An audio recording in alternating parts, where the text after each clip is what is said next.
హైదరాబాద్లో మెట్రో రైలు సేవలు పునఃప్రారంభమయ్యాయి. నగరంలో మెట్రో సేవలను 3 కారిడార్లలో దశల వారీగా అందుబాటులోకి తెచ్చారు. కేంద్ర ప్రభుత్వం ఆదేశాల మేరకు కోవిడ్ నిబంధనలకు అనుగుణంగా మెట్రో సేవలను అందుబాటులోకి తీసుకొచ్చారు. ఇక దీనిపై మరింత సమాచారం మా ప్రతినిధి నవీన్ అందిస్తారు. కరోనా నేపథ్యంలో దాదాపు 5.5 నెలలుగా మూతపడ్డ మెట్రో సర్వీసులు పునఃప్రారంభమయ్యాయి. అన్లాక్ 4లో భాగంగా కేంద్ర ప్రభుత్వం ఆదేశాల అనుసారంగా హైదరాబాద్లో గత సోమవారం నుండి మెట్రో రైలు సర్వీసులు పునఃప్రారంభం చేశారు.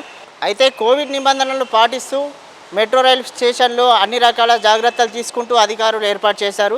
ఇక్కడ మనం చూస్తున్నట్టయితే ముందుగానే ప్రయాణికులు స్టేషన్లోకి ఎంట్రీ కాగానే ముందుగానే ఇక్కడ మనకు శానిటేషన్ ఏర్పాటు చేశారు. శానిటేషన్ చేసిన తర్వాతనే ప్రయాణికులకు ముందుగా లోపలికి అలౌ చేస్తున్నారు. అలాగే శానిటేషన్ చేసుకొని వచ్చిన తర్వాత థర్మల్ స్క్రీనింగ్లో నార్మల్ టెంపరేచర్ ఉన్న వాళ్ళనే మనకు మెట్రో స్టేషన్కి లోపలికి అలౌ చేయడం జరుగుతుంది. అలాగే వాళ్ళు తీసుకొచ్చే లగేజ్ని కూడా పూర్తి స్థాయి చెక్ చేసిన తర్వాతనే ప్రయాణికులకు లోపల అలౌ చేయడం జరుగుతుంది. ఇక్కడ మనం చూడొచ్చు విజువల్స్ని. అలాగే ఎప్పటికప్పుడు మెట్రో స్టేషన్లో కూడా పూర్తి స్థాయి శానిటేషన్ చేస్తున్నట్టు కనిపిస్తుంది. అలాగే సిబ్బంది కూడా పూర్తి స్థాయిలో మాస్కులు ధరించి చేతికి హ్యాండ్స్ గ్లౌజ్ కూడా ధరించినట్టు మనం చూడొచ్చు.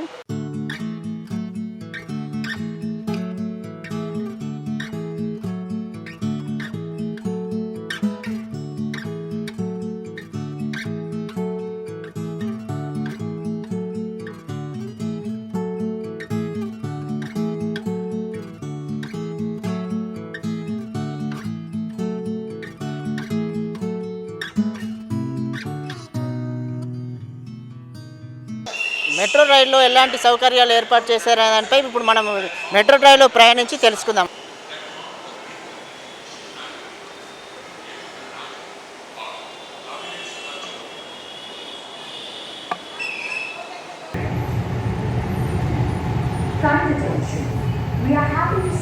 మనం ఇప్పుడు మెట్రో రైల్లో ఎల్బీనగర్ నుండి మియాపూర్కు ప్రయాణిస్తున్నాం. మెట్రో రైల్లో మనం ప్రయాణిస్తున్నాం. ఇక్కడ మనం చూసుకుంటున్నట్టయితే సీటుకి మధ్య సోషల్ డిస్టెన్స్ ఉండేలా ఒక సీట్ని బ్లాక్ చేయడం జరిగింది. ఆ సీటు కంప్లీట్గా బ్లాక్ చేసినట్టు ఇక్కడ స్టిక్కరింగ్ కూడా ఏర్పాటు చేశారు. ఒక సీటుకి మధ్య ప్రయాణికులకు దూరం కూడా మన అధికారులు ఏర్పాటు చేసినట్టు మనకు కనిపిస్తుంది. అలాగే మెట్రో రైల్లో సీటింగ్ కెపాసిటీ తక్కువ ఉండడం వల్ల ప్రయాణికులు ఎక్కువగా నిలబడి ప్రయాణం చేసేవారికి కూడా ఇక్కడ మనం చూడొచ్చు ఫుట్ ప్రింట్స్ ఏర్పాటు చేశారు. అంటే నిలబడి ప్రయాణం చేసేవారు ఇక్కడ నిలబడేలా ఇక్కడ నుండి అక్కడ వరకు సామాజిక దూరం ప్రయాణికుడికి మధ్య సామాజిక దూరం ఉండేలా కూడా ఏర్పాటు చేశారు.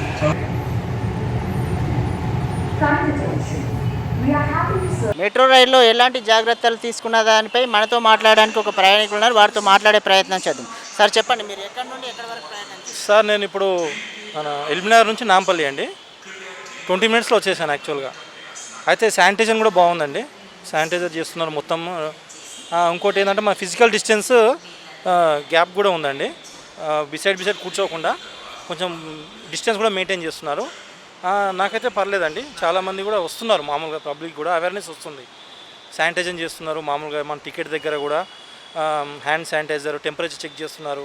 సర్వీసెస్ బాగున్నాయండి. ఎలాంటివి అంటే కరోనా నేపథ్యంలో మెట్రో ట్రైన్లో ప్రయాణించడం వల్ల ఏసీ వల్ల కరోనా వ్యాప్తి ఉందనే ఉద్దేశంతో ప్రయాణికులు కొందరు భయపడేది ఉన్నారు. మీరు ప్రయాణించారు కాబట్టి మీరు ఎలాంటి భయం అనేది ఏం లేదండి. యాక్చువల్గా ఏసీ కూడా వాళ్ళు ఎక్కువ హై వోల్టేజ్లో ఏం లేదు, టెంపరేచర్ ఎక్కువ ఏం పెట్టట్లేదండి. నార్మల్ ఏసీ వాళ్ళు మెయింటైన్ చేస్తున్నారు. సో ప్రాబ్లం ఏం లేదు దానికి. మీరు రెగ్యులర్గా ఇదే రూట్లో ప్రయాణం చేస్తూ ఉంటారు? రెగ్యులర్గా నేను వస్తుంటాను. కాకపోతే మనం మాస్క్ అనేది ఇంపార్టెంట్ అండి. మెయిన్ శానిటైజేషన్, మాస్క్ అనేది చాలా ఇంపార్టెంట్. వితౌట్ మాస్క్ అసలు ప్రయాణించవద్దు యాక్చువల్గా. అంటే మామూలుగా మనకు బయట ఆర్టీసీ సదుపాయం లేదు కాబట్టి మీరు మెట్రోను ఉపయోగిస్తున్నారు? అవునండి. మామూలుగా అయితే మెట్రో, నేను యాక్చువల్గా ముందు కూడా మెట్రోనే వచ్చానండి. బికాస్ ఆఫ్ ఇట్ ట్రాఫిక్ గురించి అండి. మెయిన్ ట్రాఫిక్ వల్ల 1 అవర్ అవుతుంది, 40 మినిట్స్ 50 మినిట్స్ అవుతుంది. కాబట్టి ఇప్పుడు 20 మినిట్స్లో రాగలుగుతున్నాను. గతంతో పోలిస్తే ప్రయాణికుల రద్దీ ఎలా ఉంది? అంటే అప్పుడు చాలా రద్దీ ఉందండి. అంటే ఈ మధ్య ఇప్పుడు అంటే లేదు, కొంచెం ఇంకా అవేర్నెస్ లేదు, పబ్లిక్లో రావాలి ఇంకా. కాబట్టి అంటే మీరు మామూలుగా డైలీ ప్రయాణం చేస్తున్నారు కాబట్టి ఇప్పుడు వచ్చే ప్రయాణికులకు ఎలాంటి సందేశం ఇవ్వాలని? నేను ఒకటే ఇవ్వాలనుకుంటున్నానండి. మీ అంత స్వీయ నియంత్రణ, మెయిన్ మాస్క్ వేసుకోవాలండి. మాస్క్ ధరించాలి కంపల్సరీ. హ్యాండ్స్ కూడా శానిటైజర్ చేసుకోవాలి కంపల్సరీ.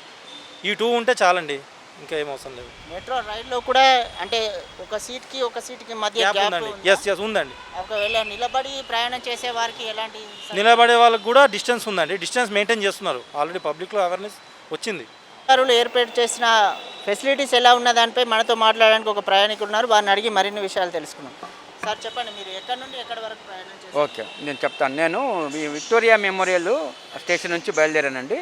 నేను అక్కడే ఉంటాను, అల్కాపురిలో దగ్గరలో. ఫిజికల్ డిస్టెన్స్ మెయింటైన్ చేస్తున్నారు, ప్రయాణికులు కూడా బాగా మంచిగా అనిపించింది. ఇంతకుముందుతో పోలిస్తే రష్ కూడా లేదంతా, కొంచెం జాగ్రత్త తీసుకుంటున్నారు ప్రయాణికులు కూడా.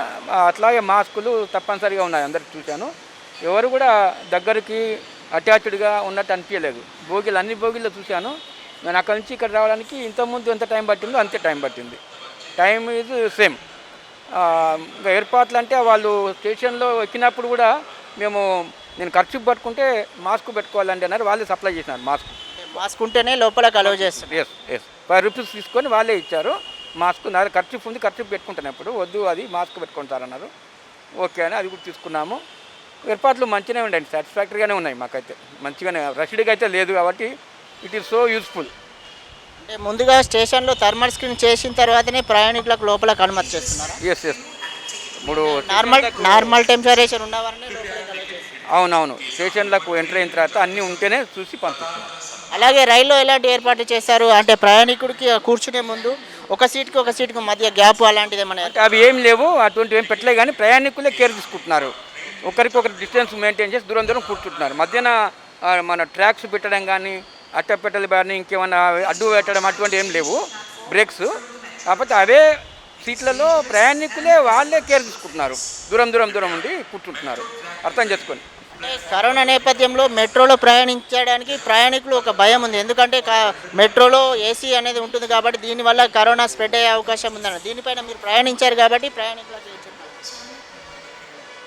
జాగ్రత్తలు తీసుకోవాలని చెప్తాను అంతే. మన సొంత జాగ్రత్తలు తీసుకోవాలి, సెల్ఫ్ కేర్. ఏసీలో ప్రయాణించడానికి ఎవరైనా భయపడతారు, వాస్తవమే. అది మీరు చెప్తుంటే నాకు కూడా దృష్టికి వచ్చింది, ఇప్పుడు గుర్తుకొస్తుంది. నేను అంత గమనించలేదు దాన్ని. అంటే మీరు ప్రయాణించారు కాబట్టి మీకు అలా ఏమైనా అనిపించింది? నాకేమో అనిపించలేదు, అట్లా రొటీన్గా అనిపించింది. వాళ్ళు ప్యాసింజర్సే ఆ రకంగా మెయింటైన్ ఉన్నారు, కూర్చున్నారు, దూరం కూర్చున్నారు. అంటే ప్రయాణికులే ఎవరికి వారు అంటే సోషల్ డిస్టెన్స్ మెయింటైన్ చేస్తూ ప్రయాణం చేస్తున్నారు. రైల్లో ప్రయాణం చేసిన ప్రయాణికులు ఇప్పుడు మనతో పాటు ఉన్నారు, వారిని అడిగి మరిన్ని విషయాలు తెలుసుకున్నాం. సార్ చెప్పండి, మీరు ఎక్కడి నుండి ఎక్కడి వరకు? ఈ ఉస్మానియా మెడికల్ కాలేజ్ పోతున్నాం, నాంపల్లి దిగినాం. ఇప్పుడు మెట్రోలో ఎలాంటి ఫెసిలిటీస్ ఏర్పాటు చేశారు? ఫెసిలిటీ అంటే ఒక ఇద్దరు కూర్చోబెట్టాలి అంతే.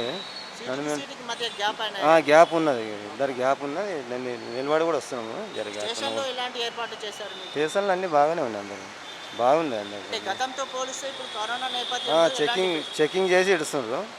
చెకింగ్ చేసి లోపల ఇడుస్తున్నారు. అంటే లోపల మెట్రోలో మామూలుగా ఫిజికల్ డిస్టెన్స్ ఏమైనా మెయింటైన్ చేస్తున్నారా? ప్రయాణికులు దూరం ఒకరికి సామాజిక దూరం అలా దూరం ఉంటుంది.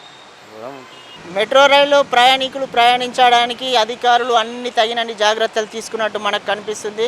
ఇప్పటివరకు మనం చూసిన విజువల్స్ ప్రకారం మనం ప్రయాణికులతో మాట్లాడిన ప్రకారం ప్రయాణికులు కూడా చెప్తున్నది ఏంటంటే అన్ని సరైన జాగ్రత్తలు మామూలుగా మనం స్టేషన్లో ఎంటర్ అయినప్పటి నుండి రైల్లో ప్రయాణించేంత వరకు అన్ని కట్టుదిట్టమైన చర్యలు తీసుకున్నట్టు మనకు కనిపిస్తుందని ప్రయాణికులు కూడా చెప్పడం జరిగింది.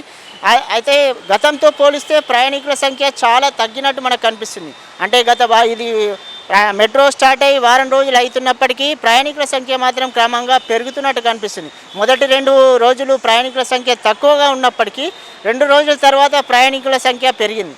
కానీ ఇప్పుడు మనం చూసాము, ఈరోజు కూడా ప్రయాణికుల సంఖ్య దాదాపు తక్కువనే ఉంది. కానీ అధికారులు చెప్తున్న విషయం ఏంటిదంటే ప్రయాణికుల సంఖ్య రేపటి నుండి కానీ ఈ 2-3 రోజుల నుండి క్రమంగా పెరుగుతుందని అధికారులు చెప్తున్నారు. కెమెరామెన్ రఘుతో నవీన్, V3 న్యూస్, హైదరాబాద్.